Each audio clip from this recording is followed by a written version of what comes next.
Good day, everyone. Welcome back to the tutorials.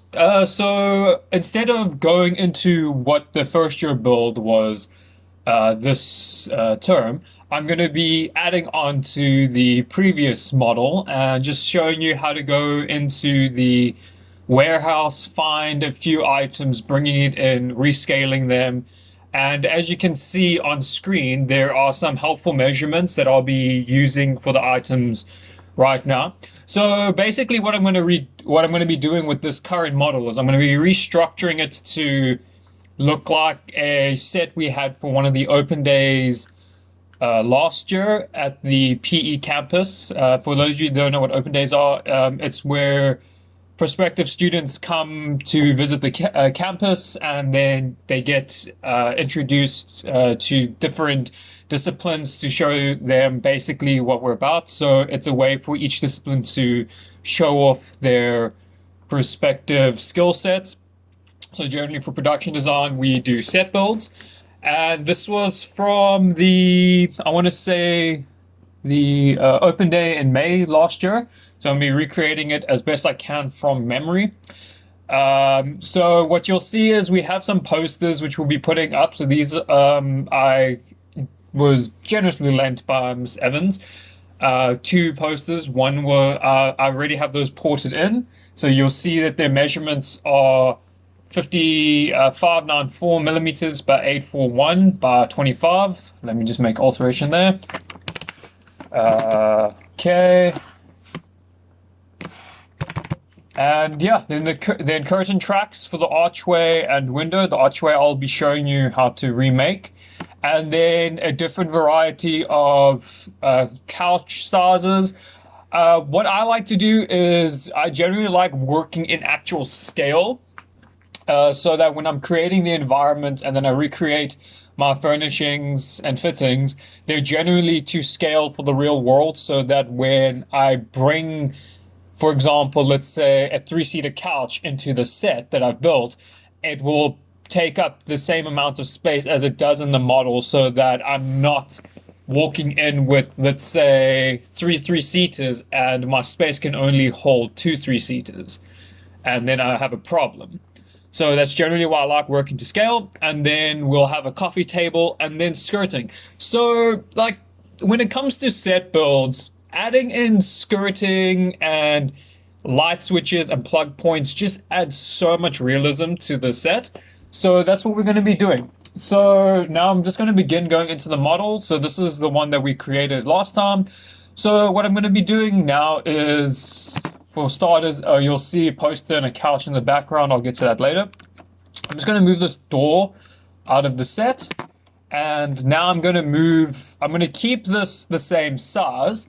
But what I'm going to do is now I'm going to readjust it to some custom flats that I made for my honors set, so that I can turn this from a doorway into an archway.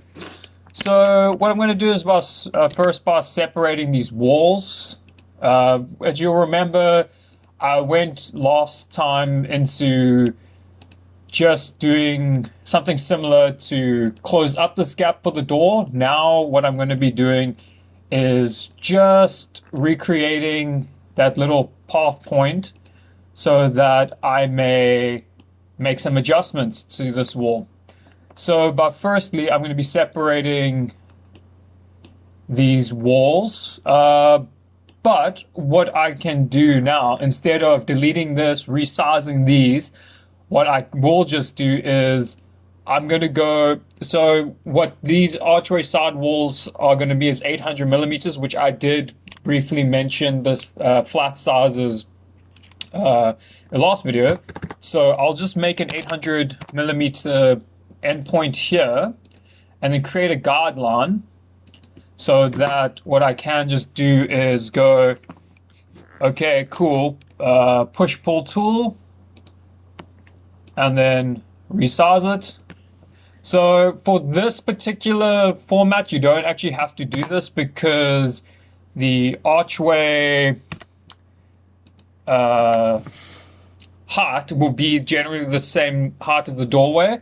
Otherwise, what we can do is readjust it to make it a bit higher. So then I'll do the same on this side here, which is then goes, whoops, 800 millimeters, and drawing up. Push pull tool. Remember the hotkey is P, and then readjusting. So then all I'll do is just take out these lines here, and then voila, we have our archway. So if you want the archway to be a bit higher, so let's bring our height reference in. If you want your archway to be a bit higher than this, generally, which they are, all you do is go underneath. Let's take away these lines here.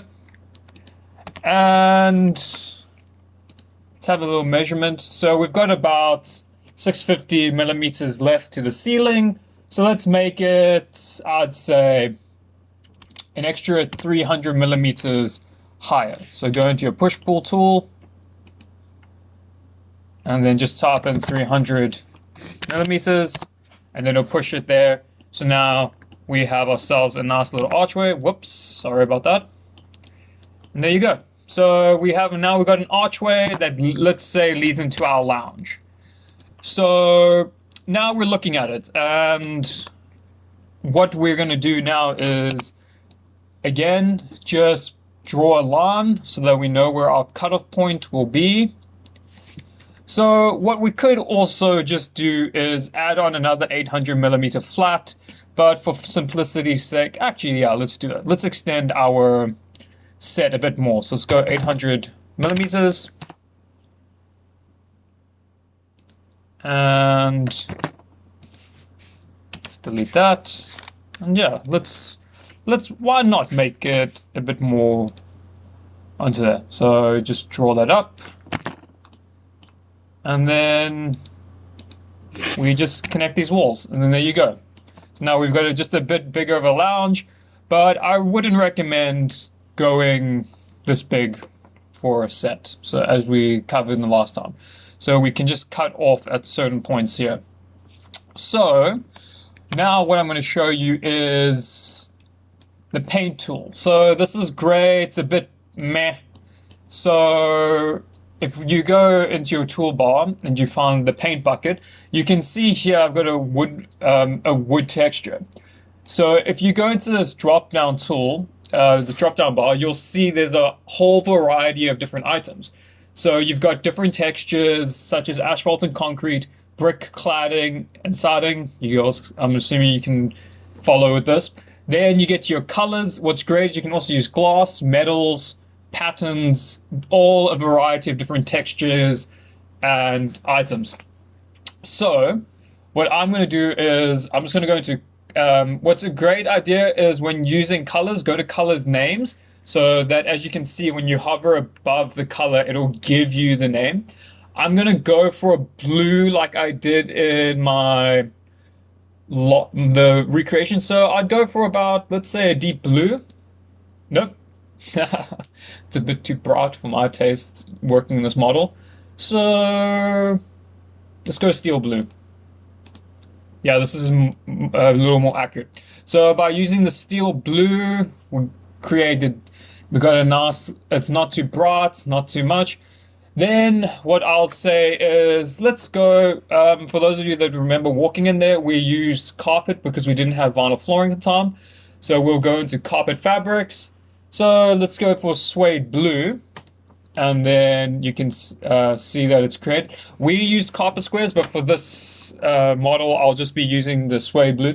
But what's great about that is if you're not too keen on it being blue, you can go into the edit tool and then adjust the tone, brightness, opacity, everything in here, and even the hue. So I'll make it darkest, and I've got a blacker carpet, and the lighter I get, the lighter blue that'll come out until it gets to white. So I'll bring the opacity down, and then the color, and then the opacity you can even go as to making completely invisible or see-through, and then bring it back. I'd say let's bring it to 100%. Yeah, so there you go. That's pretty much paint tool and bringing textures. So that's great. So now maybe I don't want the suede. Maybe I want some patterned carpeting or carpet loop pattern.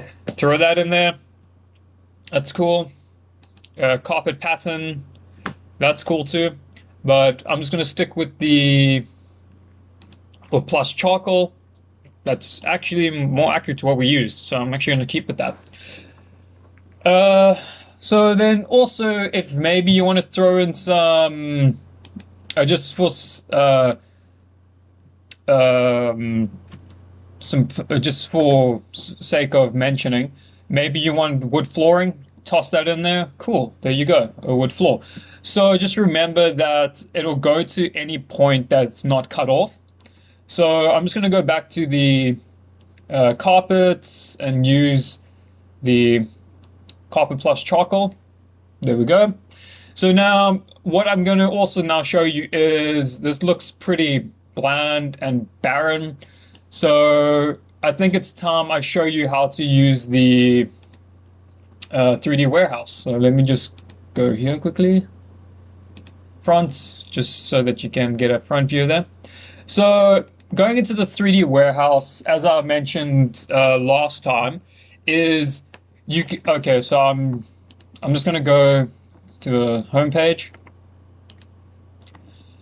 As you can see, it'll show you just a variety of different models. Like these are the most recent additions.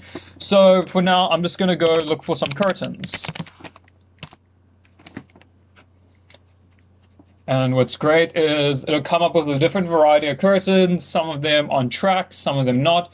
So what I would like to do is I'm just going to grab two different sets of curtains, one closed set for the, or an open set for the archway, and then just say download directly into model. So you do need an open internet connection for this. And as you can see, comes in. Let me just readjust. And all I do is take it onto the model. It's a little bit of playing around. And as you'll notice that it's not the, oh right, sorry. No, let me just get into scaling. So as I mentioned before, when it comes to working with general accuracy, I like to kind of make things as scale accurate as possible. So when you download assets from the 3D warehouse, they're not always going to be to the same scale that you're working in. As you can see how large these curtains are. So how I'll readjust that is by going into my scale tool. But first, let's get some measurements. So we can see from this point here with the measurement tool that the top of this archway to the floor is 2400 millimeters. So what I would do with the curtain is I'll select it and I will go into my scale tool, which is over here. And as I'm drawing it downwards, as you can see, it readjusts itself. But on the blue scale at the bottom, you'll see it says 0.59. So that's adjusting it as a percentage. So now, right now, so if I drop it there, now it's half the size it used to be. But what's a lovely addition that I also only just recently found out is that you can type in a specific length. So if you select the blue axis, which is the up and down axes, what you can just type in is the actual length. So what I'll do is I will type in, since we knew the height of the top of the archway to the bottom of the floor, or archway to the floor, is 2400. So I'll give a 5 centimeter leeway off the ground. So I'll type in 2350 millimeters, and then it readjusts. And then likewise, when we go into, now let's just deselect that. And then when we go into our measurement tool, from one end of the archway to the other, you'll see it's 2263 millimeters. So now my knowledge on tracks is that there's a 2 meter, a 2.5 meter, and then a 3 meter. So what I would do with this is I'll give a little bit of leeway on each side. So let's use a 2500 millimeter track for the curtain. So therefore I'll select my curtain again, go into my measurement tool, and then I'll find my length section, and then I'll type in 2500 millimeters. So now when I readjust I go into movement tool and I move my curtain rail. Okay. So this is another thing is you'll see now, this is something that I failed to mention, is now this entire box surrounding the curtain rail is what's going to get rescaled. So what I want to do is go into this. Now I'm going to take the curtain rail out of the box, bring it back in, and then I'll make that a group, so then it gets rescaled.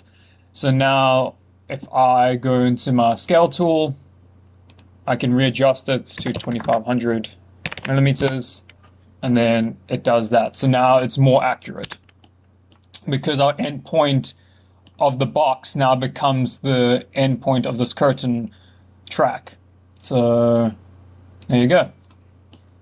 And that is just a bit of rescaling and resizing. So it's a bit of playing around, getting it onto your model and however you wish to do it. So I'm just going to readjust that a slight bit.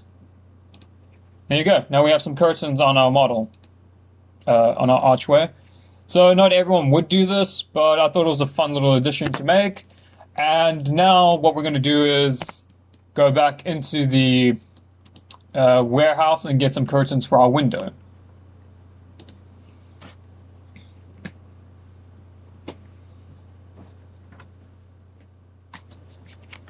So for our window, I think I'll get some curtains with lace. So as you can see, now that I've gone back into it, it's slightly different. Sometimes it generates different models. So let's go for, which one should we use? I'd like to use some closed curtains. So yeah, so guys, as you can see, you're very spoiled for choice here.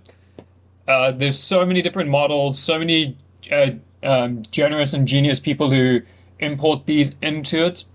So I would go with, let's use this curtain here. So again, just a single curtain on a rail, which is downloading now. And I'll readjust it accordingly to the window. So as you'll know, in our last video, I said that the curtain would be, the window itself would be just over 1600 millimeters wide. So I would use a 2-meter curtain rail or curtain track for this particular section, as we use on a 2500 on the other side. So yeah. Sorry about the download speed.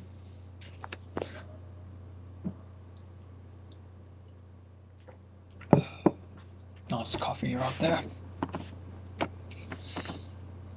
So there you go. It's come in. So again, what I'm going to do is, as you can see, this box is way too big for us to rescale. So I'm just going to go in, Control X for Windows users, bring it out of that box. So be sure that I'm just going to undo this quickly. So as you can see here, well, let's just go explode, actually. There you go. Now, as you can see, when you do explode, it's brought it out. So now, what I can do is just go back into my scale tool, make the adjustments to 2000 millimeters, which is 2 meters. It's slightly adjusted. And then you can see it's going to be draping too far on the floor. So what we can then do is go into our hand tool, which is H, find the height of our window, which the top of the window would be 1910. So let's go with 2110, just to add a bit of height onto the point of our curtain. But you know what? Let us drape our curtains the same as that side. So the curtains here were, I believe, 2350. Actually, you know what? Leave that. We will just do it as 2110. So select it. Sorry guys, this is a more off-the-cuff version than last time, because I'm doing a bit more improvisation than planning, because this is just me trying to do things from memory. The only planning I did was prepping the measurements beforehand, and then just rotating the curtain and then bringing it to the desired point. So, I mean, that's a bit too high. So just readjust it and then drop it down.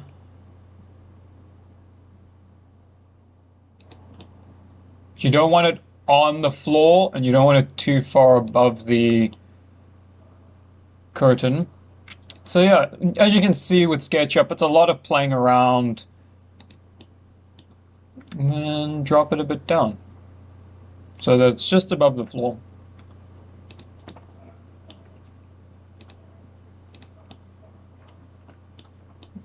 Bring it out a bit. And there you go. Now we have curtains in our model. These curtains look a bit thick, but for the purposes of this, it looks fine. So there. Now, as you can see, curtains. So it's looking a bit better. And here, this curtain's a bit further off the ground than this one, but I mean, what can you do?